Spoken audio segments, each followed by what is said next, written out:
The Adventures of Sherlock Holmes. Part 7. The Adventure of the Blue Carbuncle. I had called upon my friend Sherlock Holmes upon the second morning after Christmas, with the intention of wishing him the compliments of the season. He was lounging upon the sofa in a purple dressing gown, a pipe rack within his reach upon the right, and a pile of crumpled morning papers, evidently newly studied, near at hand. Beside the couch was a wooden chair, and on the angle of the back hung a very seedy and disreputable hard felt hat, much the worse for wear, and cracked in several places. A lens and a forceps lying upon the seat of the chair suggested that the hat had been suspended in this manner for the purpose of examination. "You are engaged," said I. "Perhaps I interrupt you." "Not at all. I am glad to have a friend with whom I can discuss my results. The matter is a perfectly trivial one." He jerked his thumb in the direction of the old hat, "but there are points in connection with it which are not entirely devoid of interest and even of instruction." I seated myself in his armchair and warmed my hands before his crackling fire, for a sharp frost had set in, and the windows were thick with the ice crystals. "I suppose," I remarked, "that, homely as it looks, this thing has some deadly story linked onto it, that it is the clue which will guide you in the solution of some mystery and the punishment of some crime." "No, no.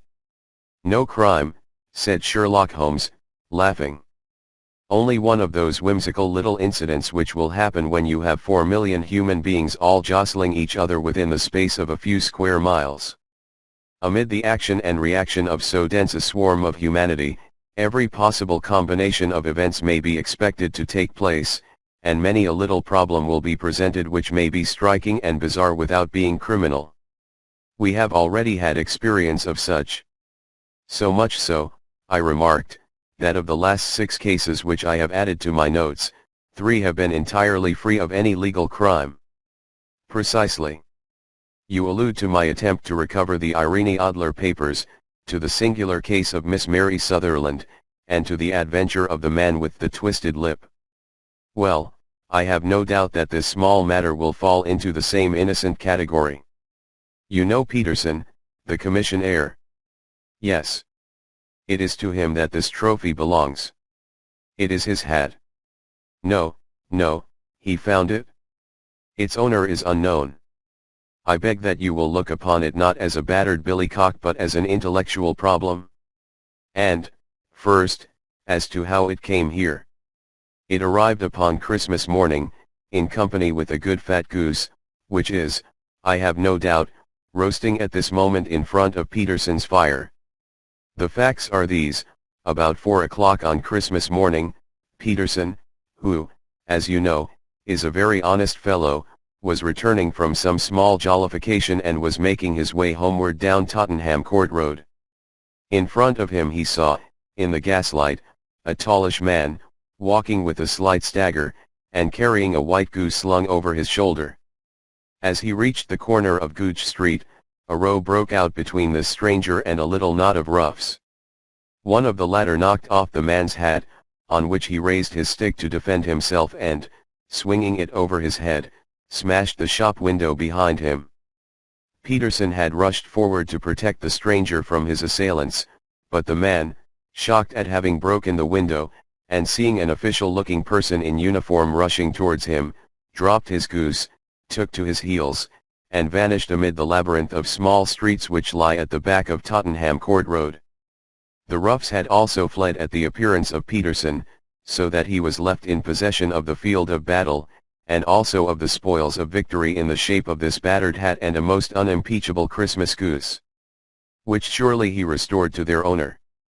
My dear fellow, there lies the problem.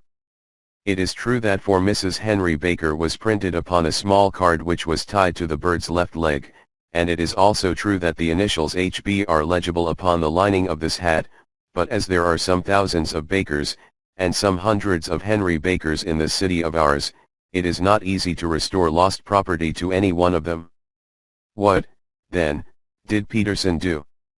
He brought round both hat and goose to me on Christmas morning, knowing that even the smallest problems are of interest to me. The goose we retained until this morning, when there were signs that, in spite of the slight frost, it would be well that it should be eaten without unnecessary delay.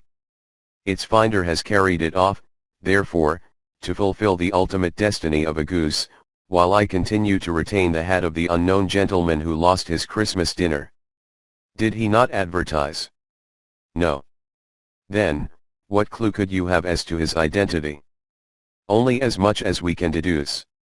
From his hat. Precisely. But you are joking. What can you gather from this old battered felt? Here is my lens. You know my methods. What can you gather yourself as to the individuality of the man who has worn this article? I took the tattered object in my hands and turned it over rather ruefully. It was a very ordinary black hat of the usual round shape, hard and much the worse for wear. The lining had been of red silk, but was a good deal discolored. There was no maker's name, but, as Holmes had remarked, the initials H.B. were scrawled upon one side. It was pierced in the brim for a hat securer, but the elastic was missing. For the rest, it was cracked, exceedingly dusty, and spotted in several places, although there seemed to have been some attempt to hide the discolored patches by smearing them with ink. I can see nothing, said I, handing it back to my friend. On the contrary, Watson, you can see everything. You fail, however, to reason from what you see. You are too timid in drawing your inferences. Then, pray tell me what it is that you can infer from this hat. He picked it up and gazed at it in the peculiar introspective fashion which was characteristic of him. It is perhaps less suggestive than it might have been, he remarked, and yet there are a few inferences which are very distinct, and a few others which represent at least a strong balance of probability. That the man was highly intellectual is of course obvious upon the face of it, and also that he was fairly well to do within the last 3 years, although he has now fallen upon evil days. He had foresight, but has less now than formerly, pointing to a moral retrogression, which, when taken with the decline of his fortunes, seems to indicate some evil influence, probably drink, at work upon him. This may account also for the obvious fact that his wife has ceased to love him. My dear Holmes. He has, however, retained some degree of self-respect, he continued, disregarding my remonstrance. He is a man who leads a sedentary life, goes out little, is out of training entirely, is middle-aged, has grizzled hair which he has had cut within the last few days, and which he anoints with lime cream. These are the more patent facts which are to be deduced from his hat. Also, by the way, that it is extremely improbable that he has gas laid on in his house. You are certainly joking, Holmes. Not in the least. Is it possible that even now, when I give you these results, you are unable to see how they are attained? I have no doubt that I am very stupid, but I must confess that I am unable to follow you. For example, how did you deduce that this man was intellectual? For answer Holmes clapped the hat upon his head. It came right over the forehead and settled upon the bridge of his nose. It is a question of cubic capacity, said he. A man with so large a brain must have something in it. The decline of his fortunes, then. This hat is 3 years old. These flat brims curled at the edge came in then. It is a hat of the very best quality. Look at the band of ribbed silk and the excellent lining. If this man could afford to buy so expensive a hat 3 years ago, and has had no hat since, then he has assuredly gone down in the world. Well, that is clear enough. Certainly. But how about the foresight and the moral retrogression? Sherlock Holmes laughed. Here is the foresight, said he, putting his finger upon the little disc and loop of the hat securer. They are never sold upon hats. If this man ordered one, it is a sign of a certain amount of foresight, since he went out of his way to take this precaution against the wind. But since we see that he has broken the elastic and has not troubled to replace it, it is obvious that he has less foresight now than formerly, which is a distinct proof of a weakening nature. On the other hand, he has endeavored to conceal some of these stains upon the felt by daubing them with ink, which is a sign that he has not entirely lost his self-respect. Your reasoning is certainly plausible. The further points, that he is middle-aged, that his hair is grizzled, that it has been recently cut, and that he uses lime cream, are all to be gathered from a close examination of the lower part of the lining. The lens discloses a large number of hair ends, clean cut by the scissors of the barber. They all appear to be adhesive, and there is a distinct odor of lime cream. This dust, you will observe, is not the gritty, gray dust of the street but the fluffy brown dust of the house, showing that it has been hung up indoors most of the time, while the marks of moisture upon the inside are proof positive that the wearer perspired very freely, and could therefore, hardly be in the best of training. But his wife, you said that she had ceased to love him. This hat has not been brushed for weeks. When I see you, my dear Watson, with a week's accumulation of dust upon your hat, and when your wife allows you to go out in such a state, I shall fear that you also have been unfortunate enough to lose your wife's affection. But he might be a bachelor. Nay, he was bringing home the goose as a peace offering to his wife. Remember the card upon the bird's leg. You have an answer to everything. But how on earth do you deduce that the gas is not laid on in his house? One tallow stain, or even two, might come by chance, but when I see no less than 5, I think that there can be little doubt that the individual must be brought into frequent contact with burning tallow, walks upstairs at night probably with his hat in one hand and a guttering candle in the other. Anyhow, he never got tallow stains from a gas jet. Are you satisfied? Well, it is very ingenious, said I, laughing, but since, as you said just now, there has been no crime committed, and no harm done save the loss of a goose, all this seems to be rather a waste of energy. Sherlock Holmes had opened his mouth to reply, when the door flew open, and Peterson, the commissionaire, rushed into the apartment with flushed cheeks and the face of a man who is dazed with astonishment. The goose, Mr. Holmes. The goose, sir. He gasped. Eh? What of it, then? Has it returned to life and flapped off through the kitchen window?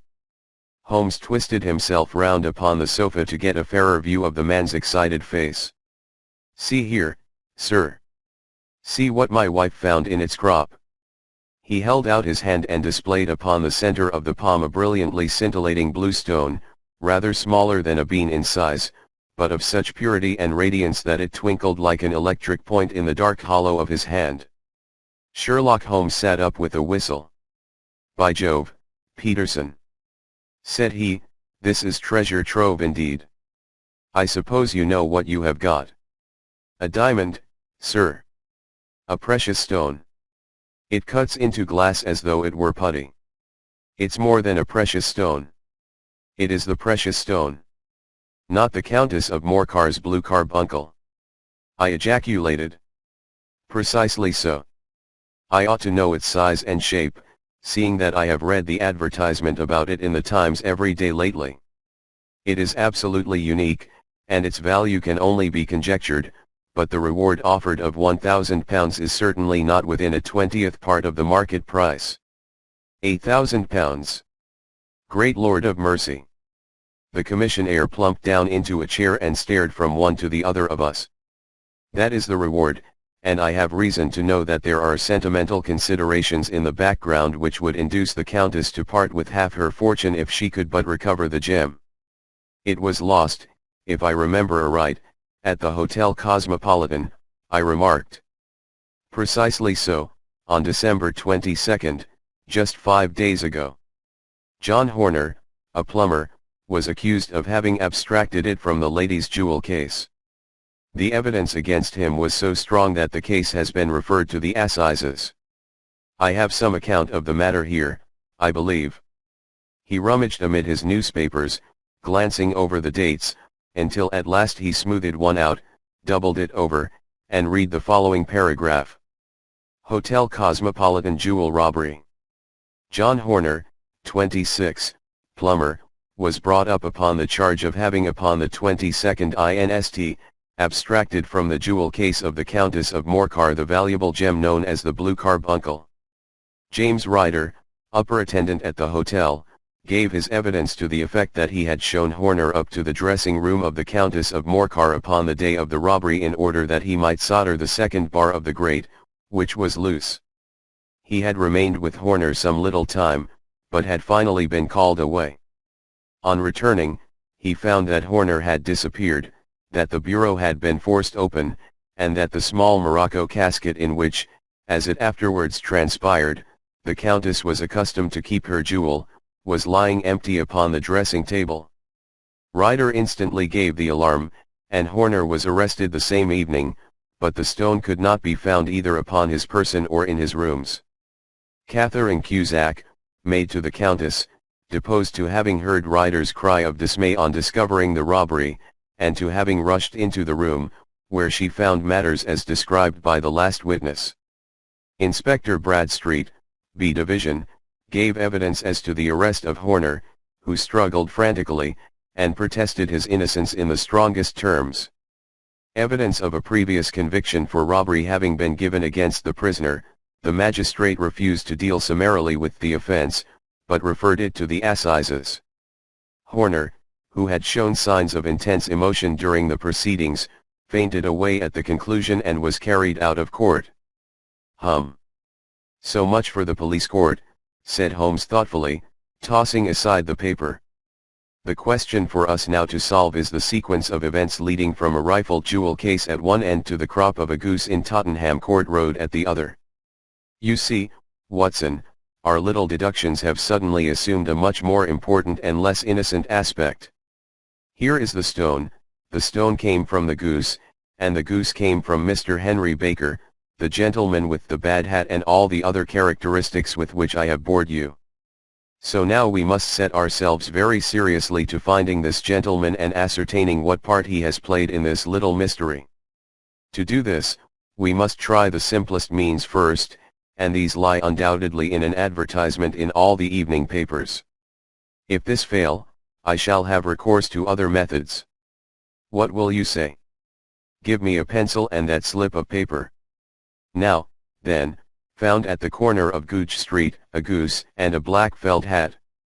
Mr. Henry Baker can have the same by applying at 6:30 this evening at 221B, Baker Street. That is clear and concise. Very. But will he see it? Well, he is sure to keep an eye on the papers, since, to a poor man, the loss was a heavy one.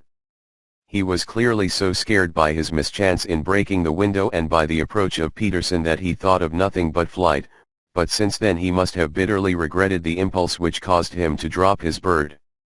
Then, again, the introduction of his name will cause him to see it, for everyone who knows him will direct his attention to it. Here you are, Peterson, run down to the advertising agency and have this put in the evening papers. In which, sir? Oh, in the Globe, Star, Pall Mall, St. James's, Evening News, Standard, Echo, and any others that occur to you. Very well, sir. And this stone? Ah, yes, I shall keep the stone. Thank you. And, I say, Peterson, just buy a goose on your way back and leave it here with me, for we must have one to give to this gentleman in place of the one which your family is now devouring. When the commissionaire had gone, Holmes took up the stone and held it against the light. It's a bonny thing, said he. Just see how it glints and sparkles. Of course it is a nucleus and focus of crime. Every good stone is. They are the devil's pet baits. In the larger and older jewels every facet may stand for a bloody deed. This stone is not yet 20 years old. It was found in the banks of the Amoy River in southern China and is remarkable in having every characteristic of the carbuncle, save that it is blue in shade instead of ruby red. In spite of its youth, it has already a sinister history. There have been 2 murders, a vitriol throwing, a suicide, and several robberies brought about for the sake of this 40-grain weight of crystal leased charcoal. Who would think that so pretty a toy would be a purveyor to the gallows and the prison? I'll lock it up in my strong box now and drop a line to the Countess to say that we have it. Do you think that this man Horner is innocent? I cannot tell. Well, then, do you imagine that this other one, Henry Baker, had anything to do with the matter? It is, I think, much more likely that Henry Baker is an absolutely innocent man, who had no idea that the bird which he was carrying was of considerably more value than if it were made of solid gold. That, however, I shall determine by a very simple test if we have an answer to our advertisement. And you can do nothing until then. Nothing. In that case I shall continue my professional round. But I shall come back in the evening at the hour you have mentioned, for I should like to see the solution of so tangled a business. Very glad to see you. I dine at 7. There is a woodcock, I believe. By the way, in view of recent occurrences, perhaps I ought to ask Mrs. Hudson to examine its crop. I had been delayed at a case, and it was a little after 6:30 when I found myself in Baker Street once more. As I approached the house I saw a tall man in a Scotch bonnet with a coat which was buttoned up to his chin waiting outside in the bright semicircle which was thrown from the fanlight. Just as I arrived the door was opened, and we were shown up together to Holmes' room. "Mr. Henry Baker, I believe," said he, rising from his armchair and greeting his visitor with the easy air of geniality which he could so readily assume. "Pray take this chair by the fire, Mr. Baker. It is a cold night, and I observe that your circulation is more adapted for summer than for winter. Ah, Watson, you have just come at the right time. Is that your hat, Mr. Baker?" "Yes, sir, that is undoubtedly my hat." He was a large man with rounded shoulders, a massive head, and a broad, intelligent face, sloping down to a pointed beard of grizzled brown. A touch of red in nose and cheeks, with a slight tremor of his extended hand, recalled Holmes' surmise as to his habits. His rusty black frock coat was buttoned right up in front, with the collar turned up, and his lank wrists protruded from his sleeves without a sign of cuff or shirt. He spoke in a slow staccato fashion, choosing his words with care, and gave the impression generally of a man of learning and letters who had had ill usage at the hands of fortune. "We have retained these things for some days," said Holmes, "because we expected to see an advertisement from you giving your address. I am at a loss to know now why you did not advertise." Our visitor gave a rather shamefaced laugh. "Shillings have not been so plentiful with me as they once were," he remarked.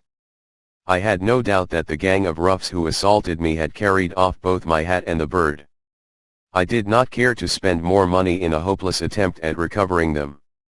Very naturally.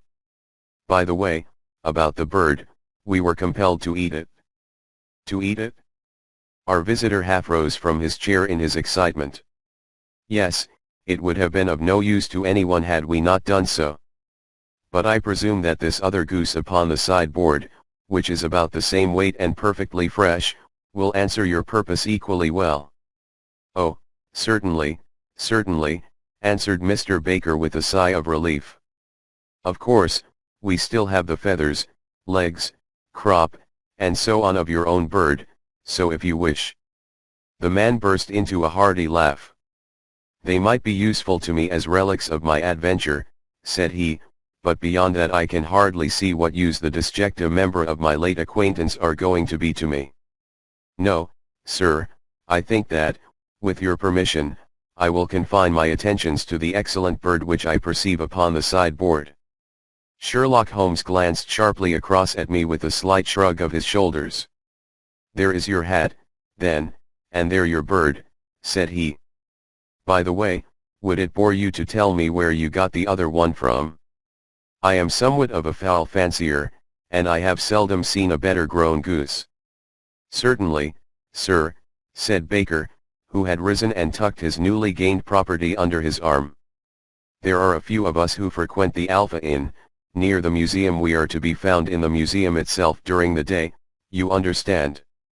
This year our good host, Windygate by name, instituted a goose club, by which, on consideration of some few pence every week, we were each to receive a bird at Christmas. My pence were duly paid, and the rest is familiar to you.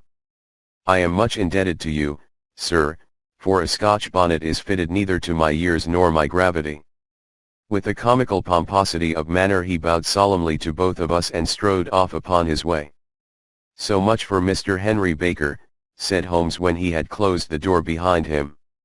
"It is quite certain that he knows nothing whatever about the matter. Are you hungry, Watson?" "Not particularly." "Then I suggest that we turn our dinner into a supper and follow up this clue while it is still hot." "By all means." It was a bitter night, so we drew on our ulsters and wrapped cravats about our throats. Outside, the stars were shining coldly in a cloudless sky, and the breath of the passers-by blew out into smoke like so many pistol shots.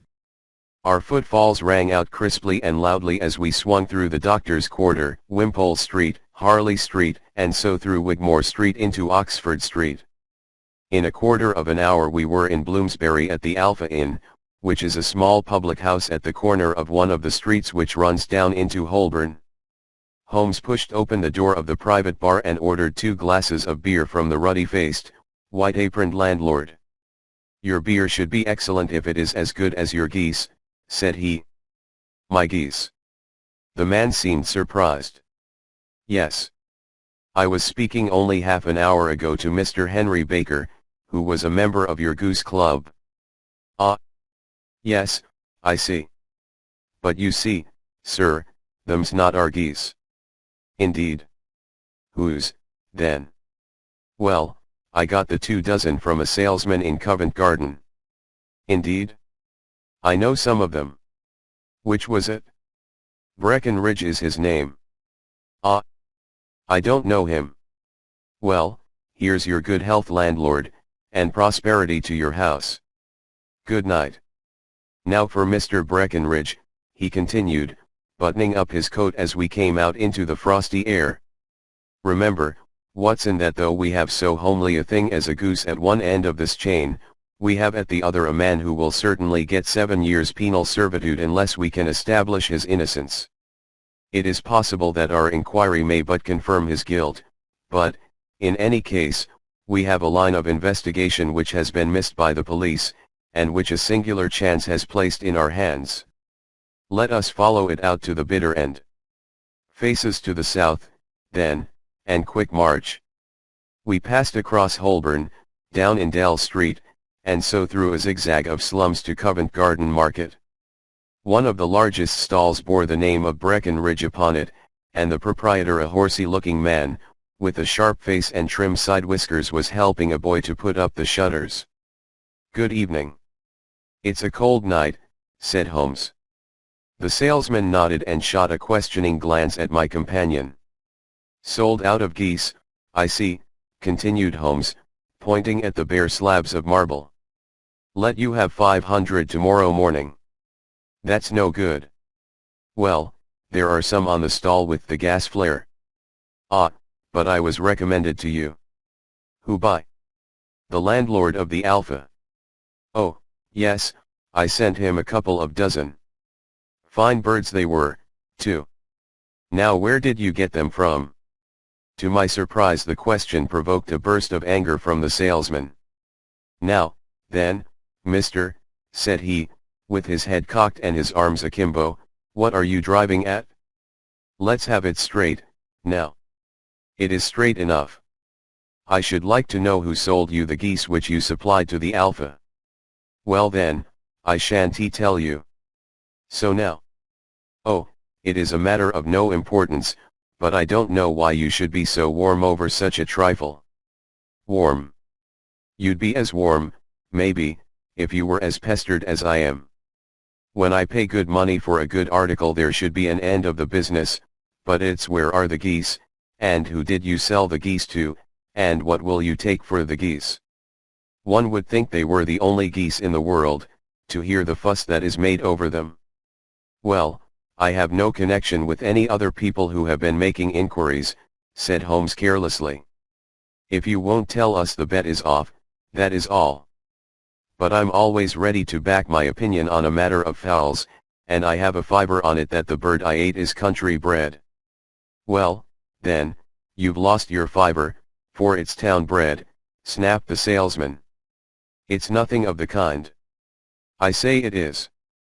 "I don't believe it." Do you think you know more about fowls than I, who have handled them ever since I was a nipper? I tell you, all those birds that went to the Alpha were town bred. You'll never persuade me to believe that. Will you bet, then? It's merely taking your money, for I know that I am right. But I'll have a sovereign on with you, just to teach you not to be obstinate. The salesman chuckled grimly. Bring me the books, Bill, said he. The small boy brought round a small thin volume and a great greasy-backed one, laying them out together beneath the hanging lamp. Now then, Mr. Cocksure, said the salesman, I thought that I was out of geese, but before I finish you'll find that there is still one left in my shop. You see this little book? Well, that's the list of the folk from whom I buy. Do you see? Well, then, here on this page are the country folk, and the numbers after their names are where their accounts are in the big ledger. Now, then. You see this other page in red ink? Well, that is a list of my town suppliers. Now, look at that third name. Just read it out to me. Mrs. Oakes Hot, 117, Brixton Road 249, Reed Holmes. Quite so. Now turn that up in the ledger. Holmes turned to the page indicated.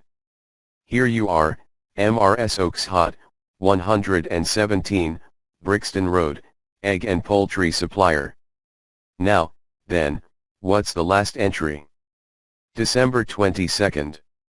24 geese at sevens. 60. Quite so. There you are. And underneath. Sold to Mr. Windygate of the Alpha, at 12s. What have you to say now? Sherlock Holmes looked deeply chagrined. He drew a sovereign from his pocket and threw it down upon the slab, turning away with the air of a man whose disgust is too deep for words. A few yards off he stopped under a lamp-post and laughed in the hearty, noiseless fashion which was peculiar to him. When you see a man with whiskers of that cut and the pink un protruding out of his pocket, you can always draw him by a bet, said he. I dare say that if I had put £100 down in front of him, that man would not have given me such complete information as was drawn from him by the idea that he was doing me on a wager. Well, Watson, we are, I fancy, nearing the end of our quest, and the only point which remains to be determined is whether we should go on to this Mrs. Oakes Hot tonight, or whether we should reserve it for tomorrow. It is clear from what that surly fellow said that there are others besides ourselves who are anxious about the matter, and I should. His remarks were suddenly cut short by a loud hubbub which broke out from the stall which we had just left. Turning round we saw a little rat-faced fellow standing in the center of the circle of yellow light which was thrown by the swinging lamp, while Breckenridge, the salesman, framed in the door of his stall, was shaking his fists fiercely at the cringing figure. I've had enough of you and your geese, he shouted. I wish you were all at the devil together. If you come pestering me any more with your silly talk I'll set the dog at you. You bring Mrs. Oakes Hot here and I'll answer her, but what have you to do with it? Did I buy the geese off you? No, but one of them was mine all the same, whined the little man. Well, then, ask Mrs. Oakes Hot for it. She told me to ask you. Well, you can ask the King of Prussia, for all I care. I've had enough of it. Get out of this. He rushed fiercely forward, and the inquirer flitted away into the darkness. Ha! This may save us a visit to Brixton Road, whispered Holmes. Come with me, and we will see what is to be made of this fellow. Striding through the scattered knots of people who lounged round the flaring stalls, my companion speedily overtook the little man and touched him upon the shoulder. He sprang round, and I could see in the gaslight that every vestige of color had been driven from his face. Who are you, then? What do you want? He asked in a quavering voice. You will excuse me, said Holmes blandly, but I could not help overhearing the questions which you put to the salesman just now. I think that I could be of assistance to you. You? Who are you? How could you know anything of the matter? My name is Sherlock Holmes. It is my business to know what other people don't know. But you can know nothing of this. Excuse me, I know everything of it. You are endeavoring to trace some geese which were sold by Mrs. Oakeshott, of Brixton Road, to a salesman named Breckenridge, by him in turn to Mr. Windygate, of the Alpha, and by him to his club, of which Mr. Henry Baker is a member. Oh, sir, you are the very man whom I have longed to meet, cried the little fellow with outstretched hands and quivering fingers. I can hardly explain to you how interested I am in this matter. Sherlock Holmes hailed a four-wheeler which was passing. In that case we had better discuss it in a cozy room rather than in this windswept marketplace, said he. But pray tell me, before we go farther, who it is that I have the pleasure of assisting. The man hesitated for an instant. My name is John Robinson, he answered with a sidelong glance. No, the real name, said Holmes sweetly. It is always awkward doing business with an alias. A flush sprang to the white cheeks of the stranger. Well then, said he, my real name is James Ryder. Precisely so. Head attendant at the Hotel Cosmopolitan. Pray step into the cab, and I shall soon be able to tell you everything which you would wish to know. The little man stood glancing from one to the other of us with half-frightened, half-hopeful eyes, as one who is not sure whether he is on the verge of a windfall or of a catastrophe. Then he stepped into the cab, and in half an hour we were back in the sitting room at Baker Street. Nothing had been said during our drive, but the high, thin breathing of our new companion, and the claspings and unclaspings of his hands, spoke of the nervous tension within him. Here we are, said Holmes cheerily as we filed into the room. The fire looks very seasonable in this weather. You look cold, Mr. Ryder. Pray take the basket chair. I will just put on my slippers before we settle this little matter of yours. Now, then. You want to know what became of those geese? Yes, sir. Or rather, I fancy, of that goose. It was one bird, I imagine, in which you were interested, white, with a black bar across the tail. Ryder quivered with emotion. Oh, sir, he cried, can you tell me where it went to? It came here. Here. Yes, and a most remarkable bird it proved. I don't wonder that you should take an interest in it. It laid an egg after it was dead, the bonniest, brightest little blue egg that ever was seen. I have it here in my museum. Our visitor staggered to his feet and clutched the mantelpiece with his right hand. Holmes unlocked his strong box and held up the blue carbuncle, which shone out like a star, with a cold, brilliant, many-pointed radiance. Ryder stood glaring with a drawn face, uncertain whether to claim or to disown it. The game's up, Ryder, said Holmes quietly. Hold up, man, or you'll be into the fire. Give him an arm back into his chair, Watson. He's not got blood enough to go in for felony with impunity. Give him a dash of brandy. So. Now he looks a little more human. What a shrimp it is, to be sure.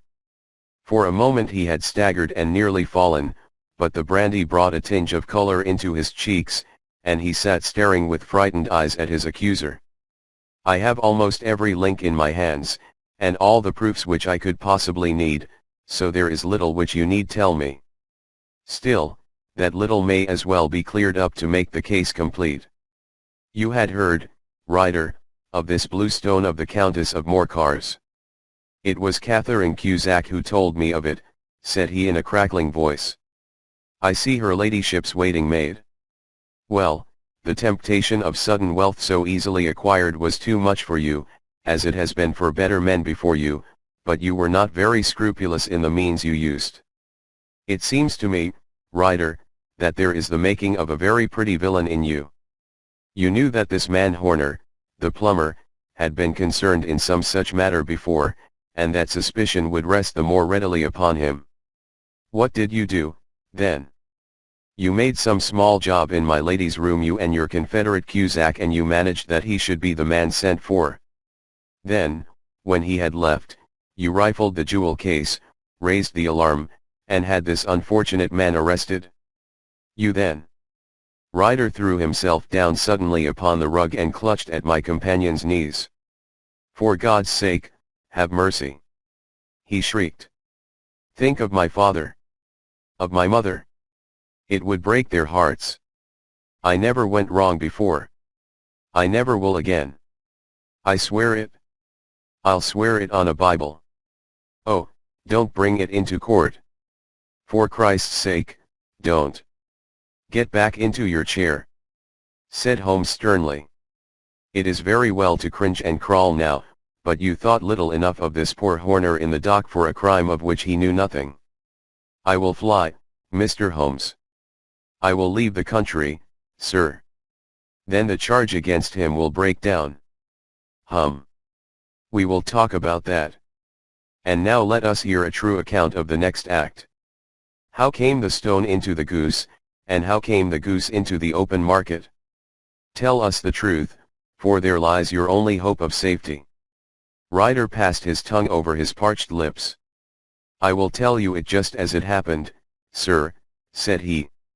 "When Horner had been arrested, it seemed to me that it would be best for me to get away with the stone at once, for I did not know at what moment the police might not take it into their heads to search me and my room. There was no place about the hotel where it would be safe. I went out, as if on some commission, and I made for my sister's house. She had married a man named Oakes Hot, and lived in Brixton Road, where she fattened fowls for the market. All the way there every man I met seemed to me to be a policeman or a detective, and, for all that it was a cold night, the sweat was pouring down my face before I came to the Brixton Road. My sister asked me what was the matter, and why I was so pale, but I told her that I had been upset by the jewel robbery at the hotel. Then I went into the backyard and smoked a pipe and wondered what it would be best to do. I had a friend once called Maudsley, who went to the bad, and has just been serving his time in Pentonville. One day he had met me, and fell into talk about the ways of thieves, and how they could get rid of what they stole. I knew that he would be true to me, for I knew one or two things about him, so I made up my mind to go right on to Kilburn, where he lived, and take him into my confidence.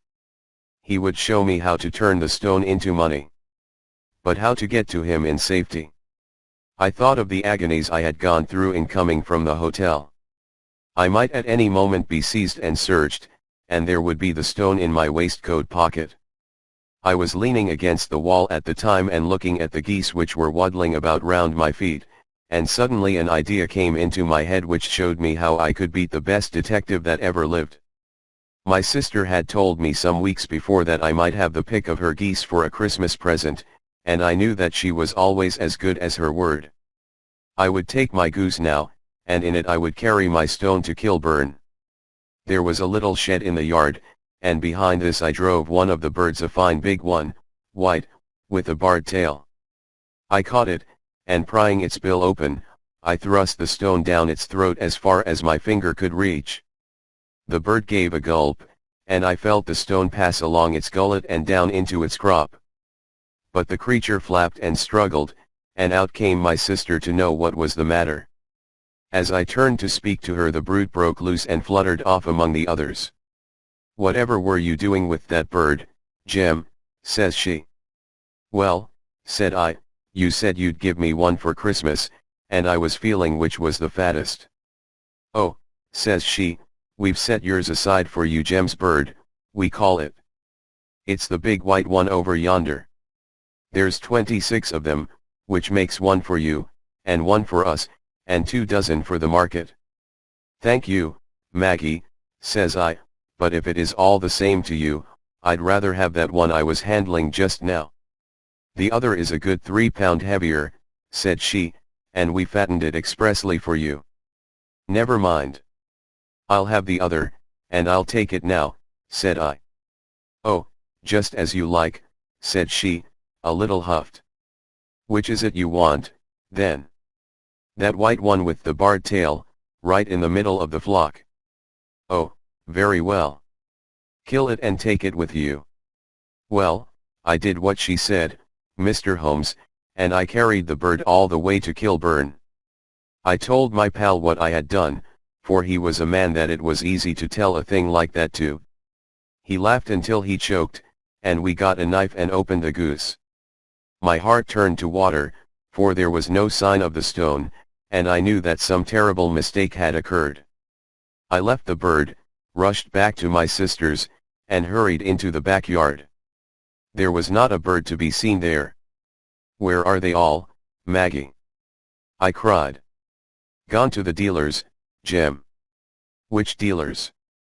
"Breckenridge, of Covent Garden." "But was there another with a barred tail?" I asked, "the same as the one I chose?" "Yes, Jem, there were two barred-tailed ones, and I could never tell them apart." "Well, then, of course I saw it all, and I ran off as hard as my feet would carry me to this man Breckenridge, but he had sold the lot at once, and not one word would he tell me as to where they had gone." "You heard him yourselves tonight?" "Well, he has always answered me like that. My sister thinks that I am going mad. Sometimes I think that I am myself. And now I am myself a branded thief, without ever having touched the wealth for which I sold my character. God help me! God help me!" He burst into convulsive sobbing, with his face buried in his hands. There was a long silence, broken only by his heavy breathing and by the measured tapping of Sherlock Holmes' fingertips upon the edge of the table. Then my friend rose and threw open the door. "Get out," said he. "What, sir?" "Oh, heaven bless you! No more words. Get out." And no more words were needed. There was a rush, a clatter upon the stairs, the bang of a door, and the crisp rattle of running footfalls from the street. "After all, Watson," said Holmes, reaching up his hand for his clay pipe, "I am not retained by the police to supply their deficiencies. If Horner were in danger it would be another thing, but this fellow will not appear against him, and the case must collapse.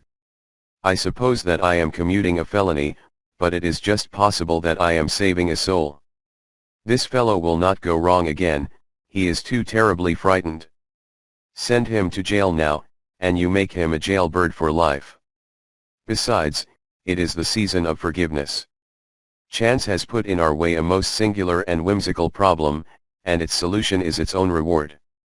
If you will have the goodness to touch the bell, Doctor, we will begin another investigation, in which, also a bird will be the chief feature."